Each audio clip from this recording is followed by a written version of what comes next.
नमस्कार दर्शक बंधु शुभ सकाळ। आज हूँ जून मास 25 तारिख गुरुवार। चलतु नजर पकाइबा आज दिन राज्य और देश विदेशर 20टी गुरुत्वपूर्ण खबर उपरे। ता पूर्व जदि आपण चैनल नुआ करी अछंती तेबे भिडियोटी को गोटे लाइक एवं शेयर करबा सह चैनल को सब्सक्राइब करी कमेंट बॉक्स रे आपण केउ जिल्लारू भिडियोटी को देखुचंती जणंतु, जहा फल प्रत्येक दिन एपरि नुआ नुआ अपडेट सर्वप्रथमे पाई परिबे। आजिर प्रथम खबर, भत्ता को चाहि रहितबा वृद्ध वृद्धा को बड़ आश्वस्ति, खाता को आसिला 2 मासर भत्ता। राज्यर लक्ष लक्ष असहाय लोकों पई एक बड़ आश्वस्ति खबर आसी। ओडिशा सरकार एप्रिल एवं मे मासर 2 मासर सामाजिक सुरक्षा भत्ता टंका सीधा सड़क हिताधिकारी बैंक अकाउंट को पठाई देछंती। सहित जून मासर भत्ता टंका पठाइबा काम मध्य एबे जारी रहिछि। सामाजिक सुरक्षा और भिन्नक्षम सशक्तिकरण मंत्री नित्यानंद गंड सूचना देछंती जे वृद्ध वृद्धा विधवा एवं भिन्नक्षम समेत मोट 17,60,435 जन हिताधिकारी अकाउंट को यही टंका पठा दिए। वर्तमान सुधा प्राय 91.5% हिताधिकारी अकाउंट रे भत्ता टंका जमा हो सारी। बाकी रही जाइतिबा लोकंकर बैंक संबंधी एवं वैषयिक काम शेष होगा मात्रे खूब शीघ्र सेमानक अकाउंट को मध्य यही टंका चलीजिबो बोली आशा करा जाउछि। सरकारी अधिकारी माने कहिसंति जे पोर्टाल रे वैषयिक त्रुटि जोगु पेंशन बंटन रे विलंब होइथिला। याको दृष्टि रे रखी सरकार आगामी दिन में समयत पेंशन राशि प्रदान करने को दृढ़ संकल्पबद्ध बोली कहिसंति। मंत्री आहुरी कहिसंति जे जून मासर पेंशन प्रक्रिया चलीछि एवं समस्त योग्य हिताधिकारी को निर्धारित समय सीमा मध्य सहायता राशि प्रदान करा जिवो। परवर्ती खबर, राशन व्यवस्था रे होई पारे बड़ धरणर परिवर्तन। देश रे राशन कार्ड क्षेत्र रे होई पारे बड़ परिवर्तन। एणिकी गोटे परिवार रे सर्वाधिक 35 केजी राशन पाइबे हिताधिकारी। देशर सार्वजनीन बंटन व्यवस्था एवं राशन व्यवस्था रे एक बड़ परिवर्तन देखा मिल पारे।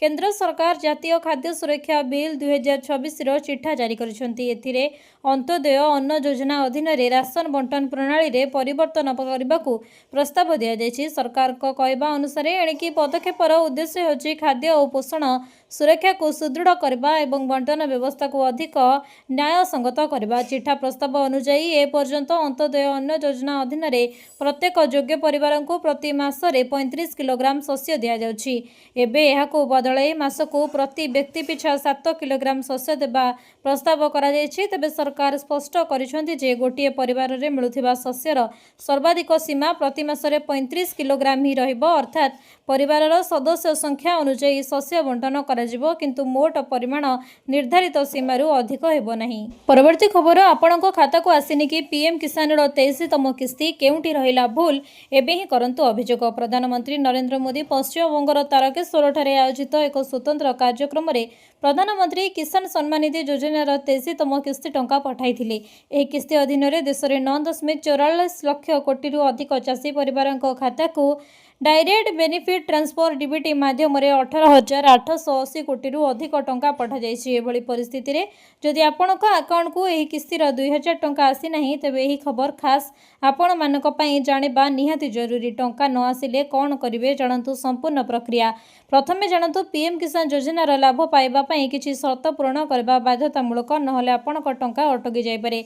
प्रथम ईकेवाईसी, कृषक माने निजर अकाउंट रे ईकेवाईसी करबा जरूरी। द्वितीय भूमि जांच, जमीर सठिक जांच प्रक्रिया आवश्यक। तृतीय बैंक अकाउंट लिंक, बैंक खाता सहित परिचय पत्र बा आधार सठिक भाव लिंक होइतिबा आवश्यक। जदि आपणक खाता को 23तम किस्तीर टंका आसी नाही तेबे व्यस्त हेबार नाही। आपण सरकारंकर ऑफिशियल हेल्पलाइन नंबर 155261 एवं 180018011551 को कॉल करी निजर अभियोग दाखल करि परिबे। परवर्ती खबर, बदलिबो पॉल्यूशन सर्टिफिकेट नियम। नुआ BS6 गाड़ी पई 3 वर्ष रहि पारे PUCC वैलिडिटी। वर्तमान केंद्र सरकार BS6 सीजन थिबा गाड़ी गुड़िक पॉल्यूशन अंडर कंट्रोल सर्टिफिकेट रो वैधता 1 वर्ष रु वृद्धि करी 3 वर्ष करबा नै विचार करुछंती। 1 एप्रिल 2020 परे किणा जाइतिबा जानवाहन पई एही नियम लागू हेबो, किंतु पुराना गाड़ी गुड़िक पई नियम आहुरी कड़ाकड़ी करा जिवो। PUCC नथिले कोन हेबो आर्थिक क्षति जानंतु।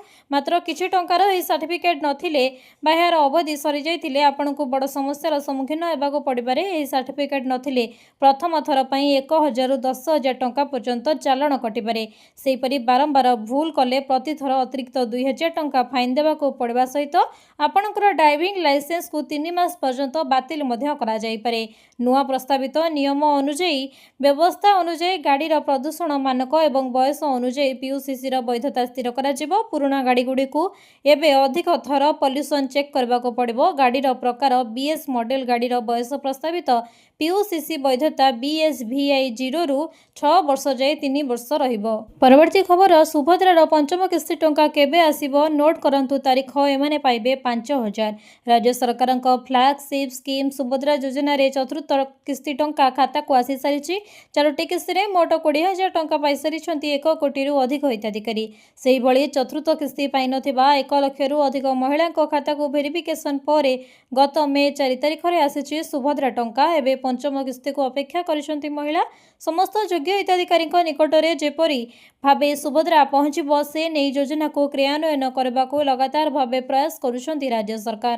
ଗତ ମାର୍ଚ୍ଚ 8 ତାରିଖ ଅର୍ଥାତ୍ ମହିଳା ଦିବସ ଅବସରରେ ରାଜ୍ୟରେ କୋଟିଏରୁ ଅଧିକ ହିତାଧିକାରୀଙ୍କ ଖାତାକୁ ଆସିଥିଲା ସୁଭଦ୍ରା ଟଙ୍କା। ତେବେ ପଞ୍ଚମ କିସ୍ତି ଟଙ୍କା କେବେ ଆସିବ? କେଉଁମାନେ ପାଇବେ? ସମସ୍ତ ଯୋଗ୍ୟ ହିତାଧିକାରୀଙ୍କ ନିକଟରେ ସୁଭଦ୍ରା ଯୋଜନା ଟଙ୍କା ପହଞ୍ଚାଇବା ନେଇ ପୂର୍ବରୁ ବି ଘୋଷଣା କରିଛନ୍ତି ରାଜ୍ୟ ସରକାର। ବର୍ଷକୁ 2ଟି କିସ୍ତିରେ ସୁଭଦ୍ରା ଟଙ୍କା ରାଜ୍ୟ ସରକାର ପଠାଉଛନ୍ତି। ଗୋଟିଏ କିସ୍ତି ମହିଳା ଦିବସ ଓ ଅନ୍ୟଟି ରାକ୍ଷୀ ପୂର୍ଣ୍ଣିମା ଦିନ ଆସୁଛି। ତେବେ ସହଜରେ ବୁଝିବାକୁ ଗଲେ ଆସନ୍ତା ରାକ୍ଷୀ ପୂର୍ଣ୍ଣିମାରେ ସୁଭଦ୍ରା ଯୋଜନାର ପଞ୍ଚମ କିସ୍ତି ଟଙ୍କା ଖାତାକୁ ଆସିବ। ମହିଳା ଦିବସରେ ମିଳିଥିଲା ଚତୁର୍ଥ କିସ୍ତି ଟଙ୍କା।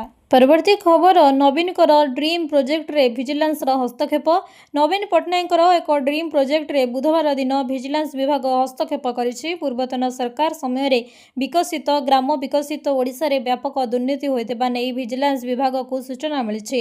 ଏହି ଆଧାରରେ ଭିଜିଲାନ୍ସ 24ଟି ଟିମ୍ ଧରି କେନ୍ଦୁଝର, ନୟାଗଡ଼ ଏବଂ ଯାଜପୁର ଜିଲ୍ଲାର 50ଟି ଗ୍ରାମରେ ଚଢ଼ଉ କରିଛନ୍ତି। ଭିଜିଲାନ୍ସ ବିଭାଗର ଏହି 24ଟି ଟିମ୍ରେ 81 ଜଣ ଅଧିକାରୀ ଅଛନ୍ତି। ଏଥିରେ ଅତିରିକ୍ତ DSP, ଇନ୍ସପେକ୍ଟର ପ୍ରମୁଖ ସାମିଲ ଅଛନ୍ତି। ତଦନ୍ତ ପାଇଁ ପ୍ରତ୍ୟେକ ଜିଲ୍ଲାରେ 27 ଜଣ ଲେଖାଏଁ ଅଧିକାରୀ ଅଛନ୍ତି। ଭିଜିଲାନ୍ସ ପକ୍ଷରୁ ଦିଆଯାଇଥିବା ସୂଚନା ଅନୁସାରେ ବିକଶିତ ଗ୍ରାମ ବିକଶିତ ଓଡ଼ିଶା ଅଧୀନରେ 2021-22 ଏବଂ 2022-23ରେ କେନ୍ଦୁଝର, ନୟାଗଡ଼ ଓ ଯାଜପୁର ଜିଲ୍ଲାର 50ଟି ଗ୍ରାମରେ ଷ୍ଟ୍ରିଟ୍ ଲାଇଟ୍ ଲଗାଯାଇଥିଲା। ଏହି 3 ଜିଲ୍ଲାରେ ଥିବା ପଞ୍ଚାୟତ ଅଧୀନରେ ଗୋଟିଏ ଗାଁରେ ଏହି ଆଲୋକୀକରଣ ବ୍ୟବସ୍ଥା କରାଯାଇଥିଲା। ତେବେ ତଦନ୍ତ ବେଳେ ଜଣାପଡ଼ିଛି ଏହି ଯୋଜନାର ବ୍ୟାପକ ଅନିୟମିତତା ହୋଇଛି। ପରବର୍ତ୍ତୀ ଖବର, ସରିଲା ଭଡ଼ା ଘରର ଚିନ୍ତା। ପ୍ରଧାନମନ୍ତ୍ରୀ ଆବାସ ଯୋଜନାରୁ ପାଆନ୍ତୁ ନିଜର ଘର। ଏପରି କରନ୍ତୁ ଆବେଦନ।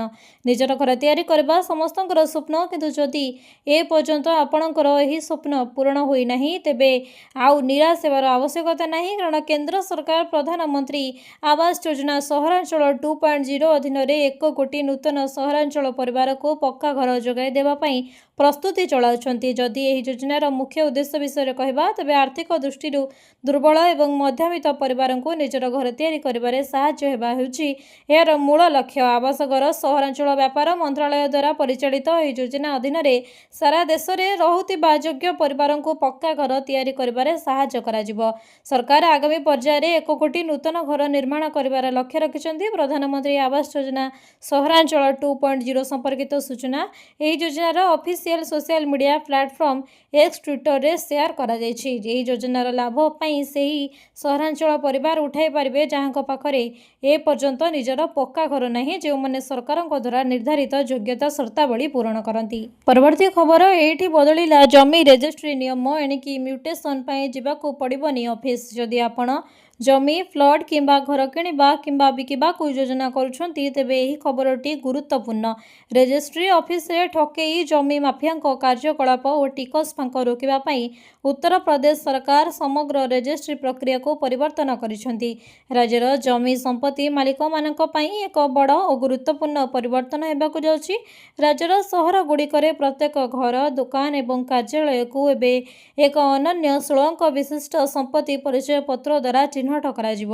ଏହାକୁ ହାସଲ କରିବା ପାଇଁ ୟୁପି ସରକାର property tax management system PTMS କାର୍ଯ୍ୟକାରୀ କରୁଛନ୍ତି। ଏହି ନୂଆ ପ୍ରଣାଳୀ ରାଜଧାନୀ ଲକ୍ଷ୍ନୌରୁ ଆରମ୍ଭ ହେବ, ତାପରେ ରାଜ୍ୟର ସମଗ୍ର ନଗର ନିଗମରେ କାର୍ଯ୍ୟକାରୀ ହେବ। ଏହି ନିୟମ ଅଧୀନରେ ପ୍ରତ୍ୟେକ ସମ୍ପତ୍ତିକୁ ଏକ 16 ଅଙ୍କ ବିଶିଷ୍ଟ ଅନନ୍ୟ ଆଇଡି ପ୍ରଦାନ କରାଯିବ। ଏହି ଆଇଡି ସହିତ ଲିଙ୍କ ହୋଇଥିବା ଏକ ସ୍ମାର୍ଟ ନମ୍ବର ପ୍ଲେଟ୍ ପ୍ରତ୍ୟେକ ଘର, ଦୋକାନ, କାର୍ଯ୍ୟାଳୟରେ ଲଗାଯିବ। ପରବର୍ତ୍ତୀ ଖବର, ଏବେ ପିଲା ଜନ୍ମ କଲେ ମିଳିବ ସୁନା ମୁଦି। ଏହି ତାରିଖରୁ ନୂଆ ଯୋଜନା ଆରମ୍ଭ କରିବେ ସରକାର। ଏବେ ପିଲା ଜନ୍ମ କଲେ ମିଳିବ ସୁନା ମୁଦି। ଏହି ଯୋଜନାରେ କେବଳ ଗୋଟିଏ ପିଲା ପାଇଁ ନୁହେଁ, ପ୍ରତ୍ୟେକ ପିଲା ପାଇଁ ଜନ୍ମ ଉପରେ ସୁନା ମୁଦି ଦେବେ ସରକାର। ଏହି ଯୋଜନା କେନ୍ଦ୍ର ସରକାର କିମ୍ବା ଓଡ଼ିଶା ସରକାରଙ୍କ ନୁହେଁ, ବରଂ ଏହି ଯୋଜନା ଆଣିବାକୁ ଯାଉଛନ୍ତି ତାମିଲନାଡୁ ସରକାର। ତାମିଲନାଡୁ ସରକାରୀ ହସ୍ପିଟାଲରେ ଜନ୍ମ ହେଉଥିବା ପ୍ରତ୍ୟେକ ଶିଶୁଙ୍କୁ 1 ଗ୍ରାମ ସୁନା ମୁଦି ପ୍ରଦାନ କରିବା ପାଇଁ ଏକ ନୂଆ ଯୋଜନା ଆଣିବାକୁ ଯାଉଛନ୍ତି ତାମିଲନାଡୁ ବିଜୟ ଥାଲାପତି ସରକାର। କଲ୍ୟାଣକାରୀ ସେବା ଏବଂ ସାଂସ୍କୃତିକ ପରମ୍ପରାର ମିଶ୍ରଣରେ ଏହି ପଦକ୍ଷେପ ନିଆଯାଇଛି। ଏହି ଯୋଜନାର ନାଁ ଥାଇ ମାମାନ ଗୋଲ୍ଡ ରିଙ୍ଗ ସ୍କିମ୍ ରଖାଯାଇଛି। ଯୋଜନାକୁ ଅନୁମୋଦନ ମିଳିସାରିଥିବା ବେଳେ ଏଥିପାଇଁ ବାର୍ଷିକ ପ୍ରାୟ 775.83 କୋଟି ଟଙ୍କା ବ୍ୟୟବରାଦ କରାଯାଇଛି। ରାଜ୍ୟରେ କାର୍ଯ୍ୟକାରୀ କରିବା ପାଇଁ ଟେଣ୍ଡର ପ୍ରକ୍ରିୟା ବିଳମ୍ବ ନ କରି ଆରମ୍ଭ କରିବାକୁ ଅଧିକାରୀମାନଙ୍କୁ ନିର୍ଦ୍ଦେଶ ଦେଇଛନ୍ତି ତାମିଲନାଡୁ ସରକାର। ପରବର୍ତ୍ତୀ ଖବର, PM କିଷାନ ପରେ ଏବେ ଆସିବାକୁ ଯାଉଛି CM କିଷାନର 2000 ଟଙ୍କା। ଆପଣ ଜାଣିଥିବେ, ପୂର୍ବରୁ ରାଜ୍ୟରେ କାଳିଆ ଯୋଜନା ଥିବାବେଳେ ନୂଆ ସରକାର ଏହାକୁ CM କିଷାନ ଯୋଜନା ଭାବେ ଆରମ୍ଭ କରିଛନ୍ତି, ଯେଉଁଥିରେ ବର୍ଷକୁ 2ଟି କିସ୍ତିରେ 2,2 ହଜାର 4,000 ମିଳୁଛି। ଏହି ମଧ୍ୟରେ କେନ୍ଦ୍ର ସରକାର PM କିଷାନ ଯୋଜନା ଅଧୀନରେ 23ତମ କିସ୍ତି ବାବଦକୁ 2,000 ଟଙ୍କା ଦେଉଛନ୍ତି। ଏହାକୁ ନେଇ ଆସୁଛି ଆଉ ଏକ ନୂଆ ଅପଡେଟ୍। ଯଦି ଆପଣ ବି ଜଣେ CM କିଷାନ ହିତାଧିକାରୀ, ତେବେ ଆପଣଙ୍କ ପାଇଁ ଖୁସି ଖବର। ଖୁବ୍ ଶୀଘ୍ର ଆସିବାକୁ ଯାଉଛି CM କିଷାନ କିସ୍ତି 2,000 ଟଙ୍କା। ହେଲେ ଏବେ ବି ଅନେକ ହିତାଧିକାରୀ ଅଛନ୍ତି ଯେଉଁମାନେ ଏପର୍ଯ୍ୟନ୍ତ ଏଥିରେ ଆପ୍ଲାଏ କରିନାହାନ୍ତି।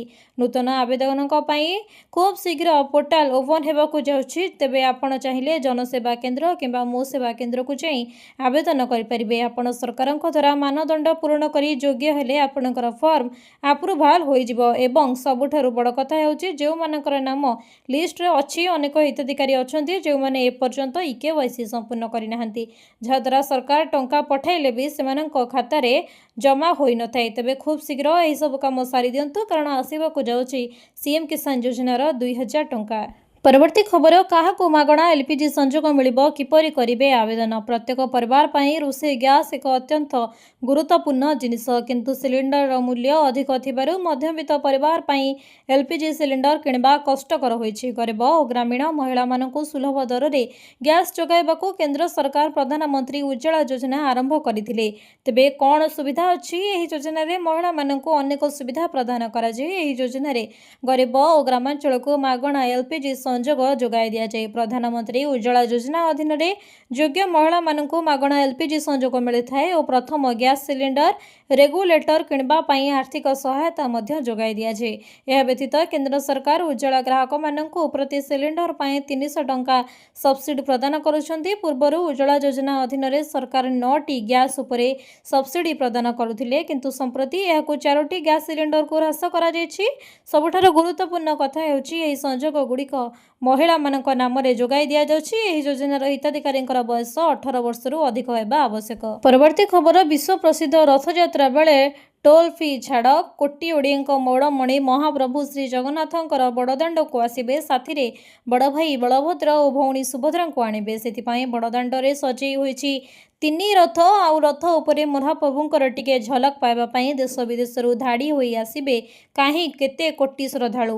ସେଥିପାଇଁ ରାଜ୍ୟ ସରକାରଙ୍କ ପକ୍ଷରୁ ବ୍ୟାପକ ବନ୍ଦୋବସ୍ତ କରାଯାଇଛି। ଯାତ୍ରୀଙ୍କର ସୁବିଧା ଦେଖି ରଥଯାତ୍ରା ଓ ବାହୁଡ଼ା ଦିନ ରାତିରେ ବସ୍ ଚାଲିବ, ଏନେଇ ସୂଚନା ଦେଇଛନ୍ତି ପରିବହନ କମିଶନର। ଦିନ ରାତି ବସ୍ ଚାଲିବ। ମହାପ୍ରଭୁଙ୍କର ବିଶ୍ୱ ପ୍ରସିଦ୍ଧ ରଥଯାତ୍ରା ଜୁଲାଇ 17 ତାରିଖରେ ପଡ଼ିବ। ରଥଯାତ୍ରା ବେଳେ ସୁରକ୍ଷିତ ଯାତ୍ରାକୁ ନେଇ ଆଜି ଏକ ପ୍ରସ୍ତୁତି ବୈଠକ ପରିବହନ କମିଶନ ଅମିତାଭ ଠାକୁରଙ୍କ ଅଧ୍ୟକ୍ଷତାରେ ଅନୁଷ୍ଠିତ ହୋଇଯାଇଛି। ବୈଠକରେ ରାଜ୍ୟ ଘରୋଇ ବସ୍ ମାଲିକ ସଂଘର କର୍ମକର୍ତ୍ତା, ପୋଲିସ କର୍ମଚାରୀ ଓ ଅନ୍ୟାନ୍ୟ ଅଧିକାରୀମାନେ ଉପସ୍ଥିତ ରହିଥିଲେ। ଯାତ୍ରା ସମୟରେ ଭିଡ଼କୁ ଦେଖି କେମିତି ବସ୍ ଚଳାଚଳ କରିବ, ସେ ନେଇ ପୁଙ୍ଖାନୁପୁଙ୍ଖ ଆଲୋଚନା ମଧ୍ୟ ହୋଇଥିଲା।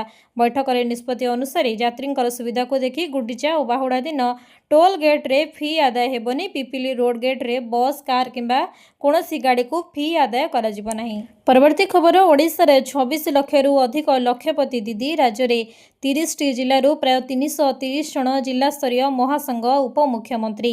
ମିଶନ ଶକ୍ତି ବିଭାଗ ପକ୍ଷରୁ ଆଜି ଭୁବନେଶ୍ୱରସ୍ଥିତ ମିଶନ ଶକ୍ତି ଭବନରେ ରାଜ୍ୟସ୍ତରୀୟ ସୁଭଦ୍ରା ଶକ୍ତି ଭିଜନ ସମ୍ମିଳନୀ ଆୟୋଜିତ ହୋଇଯାଇଛି। ଏହି ସମ୍ମିଳନୀରେ ରାଜ୍ୟରେ 30ଟି ଜିଲ୍ଲାରୁ ପ୍ରାୟ 330 ଜଣ ଜିଲ୍ଲାସ୍ତରୀୟ ମହାସଂଘର କାର୍ଯ୍ୟନିର୍ବାହୀ କମିଟିର ସଦସ୍ୟମାନେ ଅଂଶଗ୍ରହଣ କରିଥିଲେ। ଏହି ଅବସରରେ ମାନ୍ୟବର ଉପମୁଖ୍ୟମନ୍ତ୍ରୀ ଶ୍ରୀମତୀ ପ୍ରଭାତୀ ପରିଡ଼ା ମହୋଦୟଙ୍କର କର କମଳରେ 2,88,189ଟି ସ୍ୱୟଂ ସହାୟକ ଗୋଷ୍ଠୀକୁ 147.76 କୋଟି ଟଙ୍କାର ସୁଧ ଫେରସ୍ତ କରାଯାଇଛି। ଏହି ସ୍ୱତନ୍ତ୍ର ଉତ୍ସବ ଅବସରରେ 26ଟି ଜିଲ୍ଲାର 23,536ଟି ସ୍ୱୟଂ ସହାୟକ ଗୋଷ୍ଠୀକୁ 45.71 କୋଟି ଟଙ୍କାର ଆବର୍ତ୍ତନ ପାଣ୍ଠି ପ୍ରଦାନ କରାଯାଇଛି, ଯେଉଁଥିରେ ଖୋର୍ଦ୍ଧାର ମା ମଙ୍ଗଳା ଓ ଶ୍ରୀରାମ ସ୍ୱୟଂ ସହାୟକ ଗୋଷ୍ଠୀ ମାମାନେ ଯଥାକ୍ରମେ 30,000 ଟଙ୍କାର ଚେକ୍ ମାନ୍ୟବର ମନ୍ତ୍ରୀଙ୍କର କରକମଳରୁ ସାକ୍ଷାତ ଭାବେ ଗ୍ରହଣ କରିଛନ୍ତି। ପରବର୍ତ୍ତୀ ଖବର ଏଣିକି ବିନା ଟିକେଟ୍ରେ ଯାତ୍ରା ପଡ଼ିବ ମହଙ୍ଗା, ଗଣିବାକୁ ହେବ 2 ଗୁଣା ଜରିମାନା। ଭାରତରେ ଏବେ ଟ୍ରେନ୍ ଯାତ୍ରାର ନିୟମ ବଦଳିବାକୁ ଯାଉଛି। ରାଷ୍ଟ୍ରପତି ଦ୍ରୌପଦୀ ମୁର୍ମୁଙ୍କ ମଞ୍ଜୁରୀ ପରେ ଜନବିଶ୍ୱାସ ଆକ୍ଟ 2026 ଲାଗୁ ହୋଇଛି। ଏଣିକି ବିନା ଟିକେଟ୍ରେ ବୁଲିବା, ଗଣ୍ଡଗୋଳ କରିବା କିମ୍ବା ରେଳବାଇ ନିୟମ ଭାଙ୍ଗିଲେ ବହୁତ କଡ଼ା ଜରିମାନା ଗଣିବାକୁ ପଡ଼ିବ। ସରକାରୀ ଗେଜେଟ୍ରେ ପ୍ରକାଶ ପାଇଥିବା ଏହି ନୂଆ ଆଇନକୁ 1999 ମସିହା ପୁରୁଣା ରେଳବାଇ ଆକ୍ଟରେ ଏକ ବଡ଼ ସୁଧାର ବୋଲି କୁହାଯାଇଛି। ନୂଆ ନିୟମ ଅନୁସାରେ ଯଦି କେହି ବିନା ଟିକେଟ୍ରେ ଯାତ୍ରା କରନ୍ତି କିମ୍ବା କମ୍ ଦୂରତାରେ ଟିକେଟ୍ କାଟି ଅଧିକ ବାଟ ଯାଆନ୍ତି, ତେବେ ତାଙ୍କୁ ପୂର୍ବ ଭଳି 250 ଟଙ୍କା ବଦଳରେ ଏବେ 2 ଗୁଣା ଅର୍ଥାତ୍ 500 ଟଙ୍କା ଦେବାକୁ ହେବ। ଅନ୍ୟ କାହା ଟିକେଟ୍ ଯାତ୍ରା କଲେ ବି ଏହି ନିୟମ ଲାଗିବ। ସେହିପରି ଟ୍ରେନ୍ କିମ୍ବା ଷ୍ଟେସନରେ ବିନା ଅନୁମତିରେ ଜିନିଷ ବିକ୍ରି କଲେ ବା ଭିକ ମାଗିଲେ 2,000 ଟଙ୍କା ପର୍ଯ୍ୟନ୍ତ ଫାଇନ୍ ଲାଗିବ। ଯଦି କେହି ଏହି ଭୁଲ ବାରମ୍ବାର କରେ ତେବେ ତାକୁ ଜେଲ୍ ଯିବାକୁ ପଡ଼ିପାରେ ଏବଂ 5,000 ଟଙ୍କା ପର୍ଯ୍ୟନ୍ତ ଜରିମାନା ଦେବାକୁ ପଡ଼େ। ପରବର୍ତ୍ତୀ ଖବର, ଭାରତରେ କମିଲା ସୁନା ଓ ରୂପା ଦାମ। ଗତ 24 ଘଣ୍ଟା ମଧ୍ୟରେ ଦେଶରେ ସୁନା ଦାମ ଟିକିଏ କମିଛି। 24 କ୍ୟାରେଟ୍ ସୁନାର ମୂଲ୍ୟ 270 ଟଙ୍କା ଏବଂ 22 କ୍ୟାରେଟ୍ ସୁନାର ମୂଲ୍ୟ 250 ଟଙ୍କା ଶସ୍ତା ହୋଇଛି। ଜୁନ 24, 2024 ଭାରତ 10 ଗ୍ରାମ 24 କ୍ୟାରେଟ୍ ସୁନାର ମୂଲ୍ୟ 1,44,330 ଟଙ୍କା ଏବଂ 22 କ୍ୟାରେଟ୍ ସୁନାର ଦାମ 1,32,003 ଟଙ୍କା ରହିଛି। ଆମ ଭୁବନେଶ୍ୱର ବଜାରରେ ମଧ୍ୟ ସୁନା ଦର କମିଛି।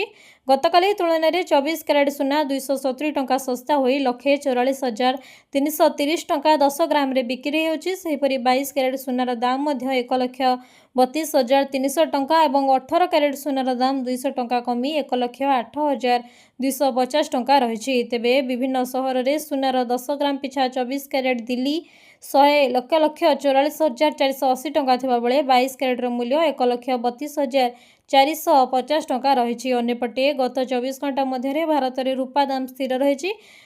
ଦେଶରେ 1 କିଲୋଗ୍ରାମ ରୂପାର ମୂଲ୍ୟ 2,45,000 ଟଙ୍କା ରହିଛି। ପରବର୍ତ୍ତୀ ଖବର, ରାଜ୍ୟ ସରକାରଙ୍କ ବଡ଼ ଉପହାର 50,000 ଛାତ୍ରୀଙ୍କୁ ଫ୍ରିରେ ମିଳିବ ସ୍କୁଟି। ଜାଣନ୍ତୁ କେମିତି ମିଳିବ ଲାଭ। ରାଜ୍ୟର ସରକାରୀ ବିଶ୍ୱବିଦ୍ୟାଳୟ ଏବଂ କଲେଜଗୁଡ଼ିକରେ ପଢ଼ୁଥିବା ଛାତ୍ରୀମାନଙ୍କ ପାଇଁ ଏକ ବହୁତ ବଡ଼ ଖୁସି ଖବର ଆସୁଛି। ରାଜ୍ୟର ପ୍ରାୟ 50,000 ମେଧାବୀ ଛାତ୍ରୀଙ୍କୁ ରାଣୀ ଲକ୍ଷ୍ମୀବାଇ ସ୍କୁଟି ଯୋଜନା ଅଧୀନରେ ମାଗଣା ସ୍କୁଟି ଦେବା ପାଇଁ ବଡ଼ ଘୋଷଣା କରିଛନ୍ତି ସରକାର। ଏହି ଯୋଜନାର ମୁଖ୍ୟ ଉଦ୍ଦେଶ୍ୟ ହେଉଛି ରାଜ୍ୟ ପ୍ରତିଭାବାନ ଝିଅମାନଙ୍କୁ ଆଗକୁ ପାଠ ପଢ଼ିବା ପାଇଁ ପ୍ରୋତ୍ସାହିତ କରିବା ଏବଂ ସେମାନଙ୍କର ପଥକୁ ସହଜ କରିବା। ସରକାର ଏହି ପଦକ୍ଷେପ ଯୋଗୁଁ ଉଚ୍ଚଶିକ୍ଷା କ୍ଷେତ୍ରରେ ଛାତ୍ରୀମାନଙ୍କର ଅଂଶଗ୍ରହଣ ଏବଂ ମନୋବଳ ବୃଦ୍ଧି ପାଇବ ବୋଲି ଆଶା କରାଯାଉଛି। ଉଚ୍ଚଶିକ୍ଷା ବିଭାଗ ଏହି ଯୋଜନାର ଲାଭ ଦେବା ପାଇଁ କିଛି ଜରୁରୀ ନିୟମ ସର୍ତ୍ତ ସ୍ଥିର କରିଛି। ଏହି ଯୋଜନାରେ କେବଳ ସେହି ଛାତ୍ରୀମାନଙ୍କୁ ସାମିଲ କରାଯିବ ଯେଉଁମାନଙ୍କର ପରିବାରର ବାର୍ଷିକ ଆୟ 10ରୁ 12 ଲକ୍ଷ ଟଙ୍କାରୁ କମ୍ ହୋଇଥିବ। ଏହା ସହିତ ଯୋଗ୍ୟତା ପରଖିବା ଯଦି ମାର୍କର ଏକ ସୀମା ମଧ୍ୟ ନିର୍ଦ୍ଧାରଣ କରାଯାଇଛି। ଉଚ୍ଚଶିକ୍ଷା ମନ୍ତ୍ରୀ ଯୋଗେନ୍ଦ୍ର ଉପାଧ୍ୟାୟଙ୍କ ସୂଚନା ଅନୁଯାୟୀ ଗ୍ରାଜୁଏସନ୍ ସ୍ନାତକ ପ୍ରଥମ ବର୍ଷରେ 80% କିମ୍ବା ତାଠାରୁ ଅଧିକ ମାର୍କ ରଖିଥିବା ଛାତ୍ରୀଙ୍କୁ ହିଁ ଏହି ଯୋଜନାରେ ବିବେଚିତ କରାଯିବ। ପରବର୍ତ୍ତୀ ଖବର, ଅଗ୍ନି ନିରାପତ୍ତା ଅଡିଟ୍ ପାଇଁ ଓଡ଼ିଶା ରାଜ୍ୟ ବିପର୍ଯ୍ୟୟ ପରିଚାଳନା କର୍ତ୍ତୃପକ୍ଷଙ୍କର ନିର୍ଦ୍ଦେଶ। ଛାତ୍ରଛାତ୍ରୀଙ୍କର ସୁରକ୍ଷା ଦୃଷ୍ଟିରେ ରଖି ଓଡ଼ିଶା ରାଜ୍ୟ ବିପର୍ଯ୍ୟୟ ପରିଚାଳନା କର୍ତ୍ତୃପକ୍ଷ ରାଜ୍ୟର ସମସ୍ତ ଶିକ୍ଷାନୁଷ୍ଠାନ, କୋଚିଂ ସେଣ୍ଟର ଏବଂ ଦକ୍ଷତା ବିକାଶ କେନ୍ଦ୍ରଗୁଡ଼ିକରେ ଅଗ୍ନି ନିରାପତ୍ତା ପ୍ରସ୍ତୁତିର କଡ଼ା ସମୀକ୍ଷା ଏବଂ ଅଡିଟ୍ କରିବାକୁ ବାଧ୍ୟତାମୂଳକ କରିଛନ୍ତି। ଉତ୍ତରପ୍ରଦେଶର ଲକ୍ଷ୍ନୌଠାରେ ଘଟିଥିବା ଦୁଃଖଦ ଅଗ୍ନିକାଣ୍ଡ ଦୃଷ୍ଟିରେ ରଖି ଏହି ନିର୍ଦ୍ଦେଶନାମା ଜାରି କରାଯାଇଛି। ନୂତନ ଶିକ୍ଷାବର୍ଷ ଆରମ୍ଭ ସମୟରେ ସୁରକ୍ଷା ନିୟମର କୌଣସି ପ୍ରକାର ସାଲିସକୁ କରାଯିବ ନାହିଁ। ଏହି ପରିପ୍ରେକ୍ଷୀରେ ସମସ୍ତ ଜିଲ୍ଲା ତଥା ଜିଲ୍ଲା ବିପର୍ଯ୍ୟୟ ପରିଚାଳନା କର୍ତ୍ତୃପକ୍ଷର ଅଧ୍ୟକ୍ଷମାନଙ୍କୁ ଏକ ସରକାରୀ ନିର୍ଦ୍ଦେଶନାମା ଜାରି କରାଯାଇଛି। ଏହି ନିର୍ଦ୍ଦେଶନାମାରେ ସ୍ପେସିଆଲ ରିଲିଫ କମିଶନ, ଏବଂ ଓଡ଼ିଶା ରାଜ୍ୟ ବିପର୍ଯ୍ୟୟ ପରିଚାଳନା କର୍ତ୍ତୃପକ୍ଷ ପରିଚାଳନା ନିର୍ଦ୍ଦେଶକ ଶ୍ରୀ ରାଜେଶ ପ୍ରଭାକର ପାଟିଲ ଗୁରୁତ୍ୱାରୋପ କରିଛନ୍ତି। ପରବର୍ତ୍ତୀ ଖବର ବିଜେଡିର ସୁଜାତାଙ୍କର ହେବ ଗ୍ରାଣ୍ଡ ଏଣ୍ଟ୍ରି, ଦଳ ପାଇଁ ହେବ ନୂଆ ସଞ୍ଜୀବନୀ ବା ପୁଣି ଫେରିବ ଅମଲାତନ୍ତ୍ର ବିବାଦ। ଓଡ଼ିଶା ରାଜନୀତିରୁ ଆସୁଛି ଏକ ବଡ଼ ଖବର। ଭିକେ ପାଣ୍ଡିଆନଙ୍କ ପତ୍ନୀ ତଥା ଅବସରପ୍ରାପ୍ତ ଆଇଏଏସ୍ ଅଧିକାରୀ ସୁଜାତା ରାଉତ କାର୍ତ୍ତିଆୟନ ଆସନ୍ତାକାଲି ଆନୁଷ୍ଠାନିକ ଭାବେ ବିଜୁ ଜନତା ଦଳରେ ସାମିଲ ହେବା ନେଇ ଚର୍ଚ୍ଚା ଜୋର ଧରିଛି। ଏହା ପୂର୍ବରୁ ଆଜି ନବୀନ ନିବାସରେ ଦଳର ସୁପ୍ରିମୋ ନବୀନ ପଟ୍ଟନାୟକ ଏବଂ 5 ବରିଷ୍ଠ ନେତାଙ୍କ ମଧ୍ୟରେ ଏକ ଗୁରୁତ୍ୱପୂର୍ଣ୍ଣ ବୈଠକ ଶେଷ ହୋଇଛି। ଶଙ୍ଖ ଭବନରେ 30 ଜିଲ୍ଲାର ସମସ୍ତ ବିଧାୟକ ଓ ପୂର୍ବତନ ବିଧାୟକଙ୍କ ଉପସ୍ଥିତିରେ ସୁଜାତା ଶଙ୍ଖ ଧରିପାରନ୍ତି। ତେବେ ସୁଜାତାଙ୍କର ଏହି ଏଣ୍ଟ୍ରି ବିଜେଡିର ଭବିଷ୍ୟତ ପାଇଁ କେତେ ଲାଭଦାୟକ ହେବ ଏବଂ ଏହାକୁ ନେଇ ଦଳ ଭିତରେ କି ପ୍ରକାର ପ୍ରଭାବ ପଡ଼ିବ ତାହାକୁ ନେଇ ଏବେ ଅନେକ ପ୍ରଶ୍ନ ଉଠିଛି। ତେବେ ଆଜି ଦିନ 12:30ରେ ନବୀନଙ୍କର ମେଗା ବୈଠକ। ଅନ୍ୟପଟେ ଚର୍ଚ୍ଚା ଅନୁଯାୟୀ ଆଜି ଶଙ୍ଖ ଭବନରେ ମଧ୍ୟ 12:30 ବିଜେଡି ସୁପ୍ରିମୋ ନବୀନ ପଟ୍ଟନାୟକ ଏକ ଜରୁରୀ ଓ ବଡ଼ ବୈଠକ ଡାକିଛନ୍ତି। ଏହି ବୈଠକରେ ଉପସ୍ଥିତ ରହିବା ପାଇଁ ଦଳର ସମସ୍ତ ବିଧାୟକ, ପୂର୍ବତନ ବିଧାୟକ ଏବଂ ଶୀର୍ଷ ନେତାମାନଙ୍କୁ ନିର୍ଦ୍ଦେଶ ଦିଆଯାଇଛି।